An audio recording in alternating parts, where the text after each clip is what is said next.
Welcome to the Stories You Tell.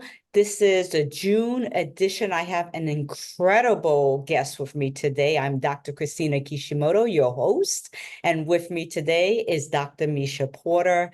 She is the CEO and the president of the Bronx Community Foundation.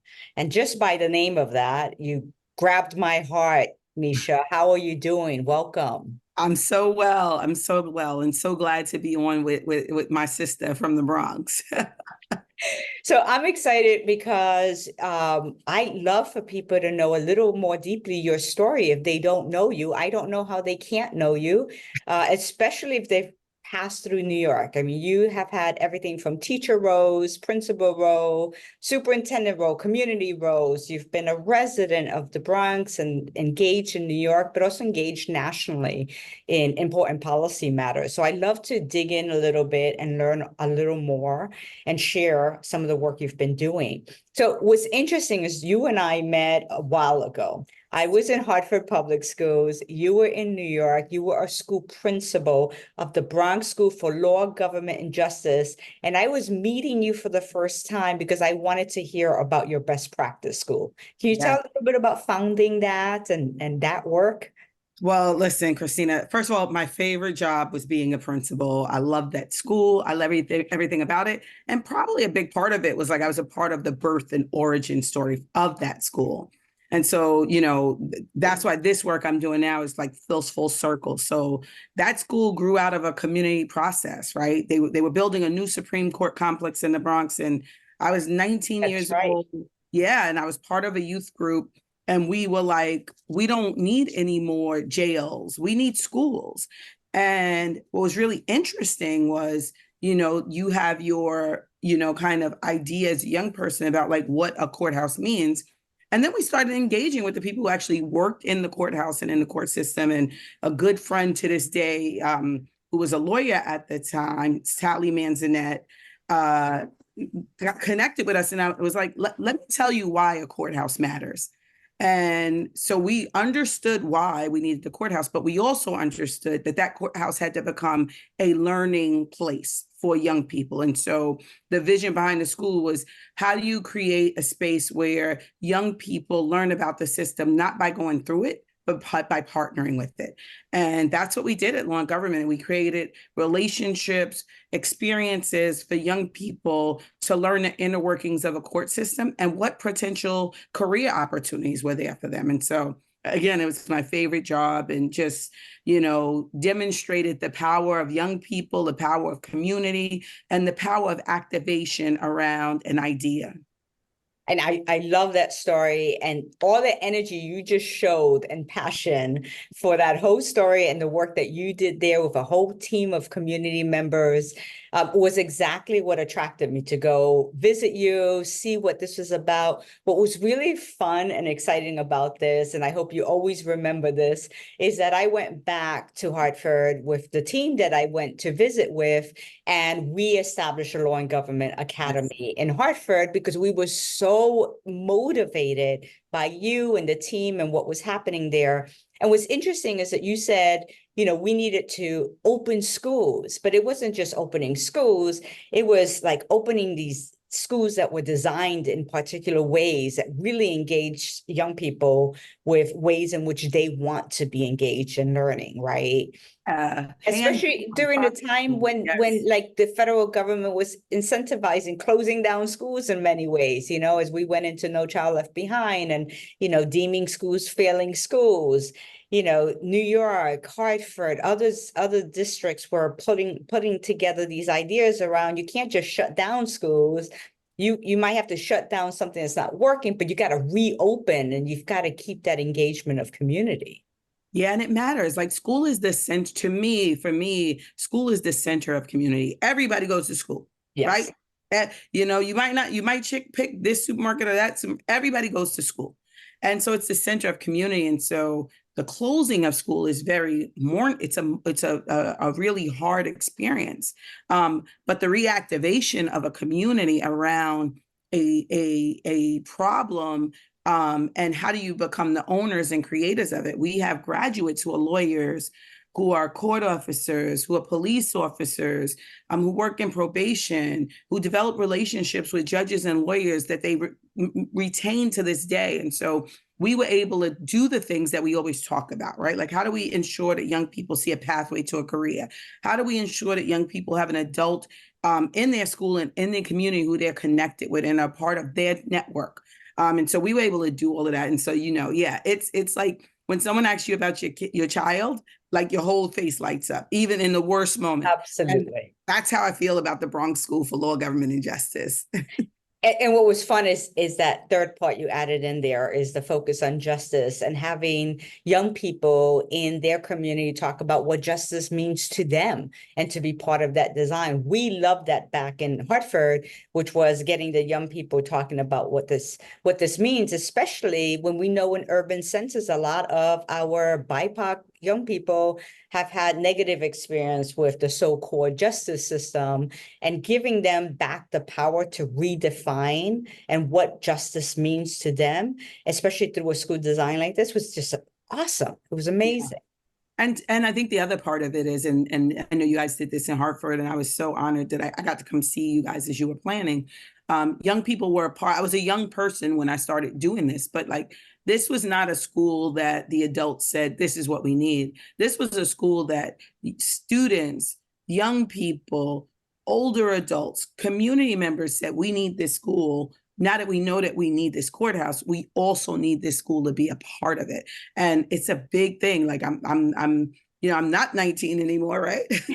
But to see a school, to see a like physical structure, to see young people graduating from that which I was a part of, almost 30 years ago, that started from an idea, that's super empowering for a young person. It is, absolutely. So I was sitting at an event, one of those national conferences that we go to, and a colleague came up to me and said, Meisha Porter is sitting over there with a group from New York. She's the new chancellor. Do you happen to know her? Because that person knew I was from the Bronx and from New York, and said, do you know Meisha Porter? I said, Meisha, of course I know Meisha. So I went up to you, and you and I started talking and talking. In fact, I think I forgot to turn around and actually introduce the person that wanted to meet you, because I was so excited to reconnect. And it's been so much fun just watching your trajectory. So, first woman, right, to serve as chancellor in New York City. First Black woman. So it's like layers, right? So it's, it's first woman, first Black woman, it's like layers here. And you came from inside the system, you had innovated, you had just demonstrated this love of students and love of learning. And so you were just the ideal leader to go in as an education person going in to become chancellor. What was that like for you? Oh my God. It was a couple of things. It was also in the midst of the pandemic. And so I was deeply honored, right? Like, because it's an honor to be chosen, selected, tapped, right? So I was deeply honored. But I also was deeply moved by the moment. And, I was the executive superintendent before I got tapped in to be chancellor. And I felt like most of the decisions that were being made about schooling were being made in service of the adults returning, not really thinking about what young people needed, right? And I as a leader in the Bronx, live in the Bronx, raise my family in the Bronx, very aware of the needs of our community, I knew that for the majority of families and students that remote learning wasn't working. And so I really wanted to come in and I said there were three things on my agenda: open, open, open. And I really wanted to make sure we could reopen the school system to better serve communities that weren't being served properly. It also was, I also enter every role thinking about the last role that I had and what I would need my leader to be. And so when I was a principal, I thought about teachers and assistant principals, and superintendent in New York City, I thought about what principals needed. And the same as chancellor, I thought about what not only what superintendents and principals needed from me, but what families needed from me, what teachers needed from me. And I really thought it was really important to center all of that in my being as I stepped in that role, because it was such a traumatic, hard time. And, I had to think about How do we get families to feel safe coming back in our buildings? And all of those people, how do we make the conditions doable and viable for teachers who also grappling what's happening with their families? And so I also brought my full womanness. We are nurturers, to the fullness of who we Absolutely. are. And so I brought my full womanness into that role to really think about how was I showing up in service of all the roles that I had, but all the roles that I was responsible for serving. I love that. And I love that you put that out there, right? We do, as women leaders, bring our whole kind of, gender identity to the role as well, and who we are as women and as family members and as people who tend to be grounded in community and in that collective. So over 1 million students, largest school system in the United States, not a easy position to go into. You're such a humble leader. You're couched in community. That's why you've done the roles you've done, and why you're continuing to do the roles that you are leading in. And so how do you go into a position like that just by its very sheer size and complexity, it's so political and still accomplish, being centered in community, students, and families? I mean, What was that like for yeah. you? I mean, right? Like it is a deeply political role, whether you're in a small district or a really large district or the largest district in the country, it's a super political role. And so you got to grapple with that, right? Like you gotta reckon with that. People come into these roles and they're like, I am simply here for the children, right? Look, or I'm simply here for the leaders and teachers. But your constituent base changes, right? It is not just, although the most important work that happens in the system happens in classrooms between our babies and their teachers. So that is clear. But there are a lot of very vested and interested parties in what's happening in schools. And so I think the what was really good for me is I had a lot of those relationships before I became chancellor. And, it is a blessing and an honor and a privilege that there was a lot of respect for me in that role, and people appreciated it, particularly in that moment that I had come through the system. And so I was clear about my intentions, open. Everybody knew that about me. And so even if you didn't agree, we could have the conversation about why. And so I remained grounded in what was important for me to do in that role, but I recognized that there were different relationships that I had to engage in. And I tell people when folks say to me, like, I don't want to do the political part of this job. I'm like, actually, if you want to serve kids and families, you have to do the political part of this job. Absolutely. Because, right, there are resources, opportunities, not for you, but for your communities in those relationships. And so that is part of the work. The part of the work is developing and managing those political relationships in service of what you actually want to do for children and families. So it's not just part of the work, right? It's that if you know how to leverage the politics, and if you remember that as a leader, that if you know how to do that, you actually are empowering that community to lead as a community, to lead as a collective.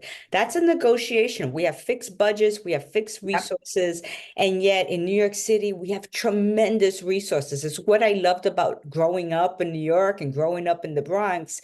People remember the bad things of the 70s and 80s in New York City, especially the school system. There were a lot of things that, that needed a lot of love and care and attention and a lot of policy attention. But at the same time, it's a resource-rich community as a city of its size. And it was wonderful. And politics does play a role in bringing in those resources and bringing in the folks who really have control of those resources. For sure. Absolutely. And that's a part of the work. It is. And so now you are in this other incredible role. You just have this wonderful life to tell us about. I know it hasn't been easy, but it's an incredible life that you've had, this career trajectory that gives a lot back to you as well. And you continue to give back to community. You are now the president and CEO of the Bronx Community Foundation. And so lots of work that I'm sure you've done in education that now you bring into this role. What are you thinking? Why are you doing this role? Why did you stay in the Bronx?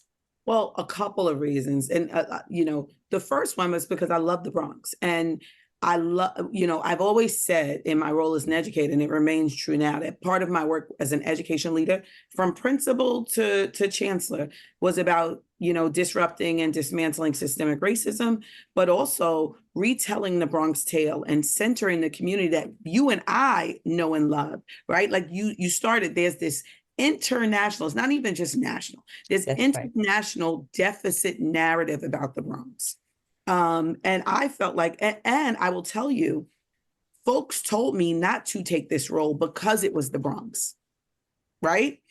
And that made me want to take it even more, because I felt like, first of all, I don't know how I, could ever be too big for the Bronx. The Bronx made me, positioned me for all the roles that I I had. love that. Right? Absolutely. Same Period. here. Yep. But second, I took the role because I felt like I could bring the fullness of my experiences, relationships, political and the like, that I had, garnered over my career, and build this foundation, which really is about bringing a level of historic investment to a borough that has been traditionally and historically underinvested in.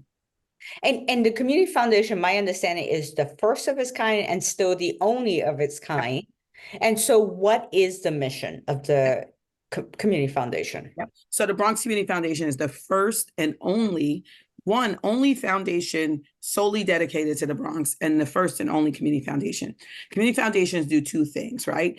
They focus specifically on place-based giving and this idea of participatory grant making, where those who are most proximate to the problem design the solutions. So who we are is, and we spent the last year engaging in conversations with residents and nonprofit leaders and partners about what do you want us to be? What do you need us to be? So let's not make assumptions that we absolutely know, but let's have conversations.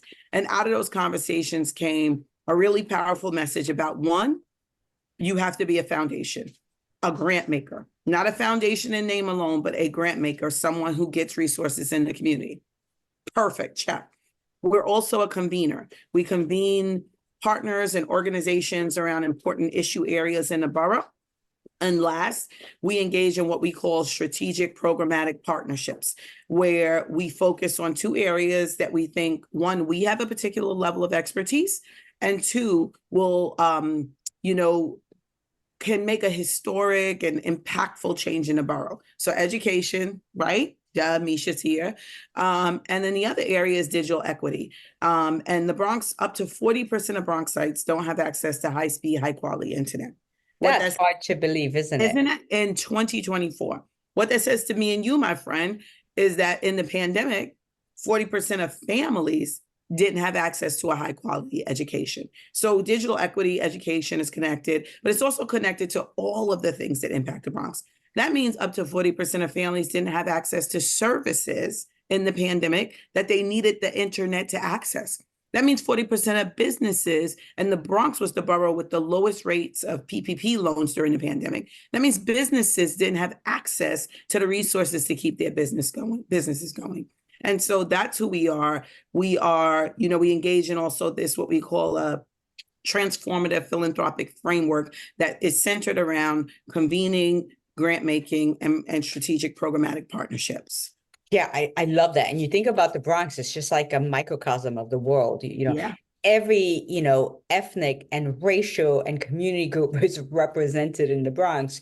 You have mom and pop shops all the way through big corporations there, right? So you have this incredible diversity economically. You have incredible diversity in terms of people. You have this really rich, beautiful history. And of course, you have Yankees because, you got to mention the Yankees if you're mentioning the Bronx. And so I would love for you to kind of start wrapping us up and talk about what were the lessons you kind of gleaned most from growing up in New York that really says, I really am a Bronx girl, right? This is what we learn. And, you and I have had conversations about the way in which we've learned our boldness and our resilience and our like go after what you want kind of personalities that we have. What are you bringing into the community foundation and into just who you are today?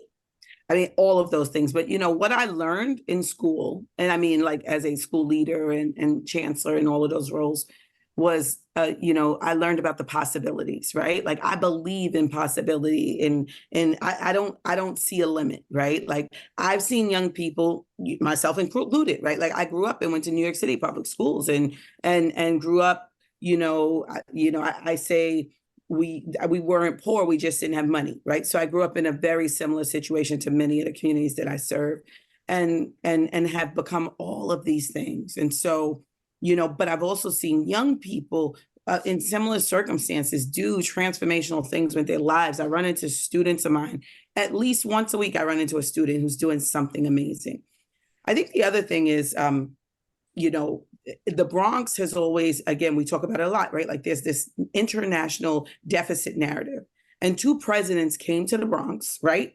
Reagan and Carter came to the Bronx to use the Bronx as an example of this like negative community or uninvested community. And both left and didn't do anything. But after both of those visits, the Bronx stood up and rebuilt its own buildings and rebuilt its own communities. And so, I take all of those lessons and I'm going to build a foundation that's never been seen before. And we're going to bring a level of investment into this borough that's going to be so powerful that it's going to be transformative and resilient and innovative in the same way the people of the Bronx are. I love that vision. When I think of the Bronx, I only think about it so warmly in terms of just everything it meant to me, having family that still lives in the Bronx and it being just so much a part of who I am. I love to close with this question, Meisha, which is, now that you're working in this particular role that really is, couched in community, their voices leading.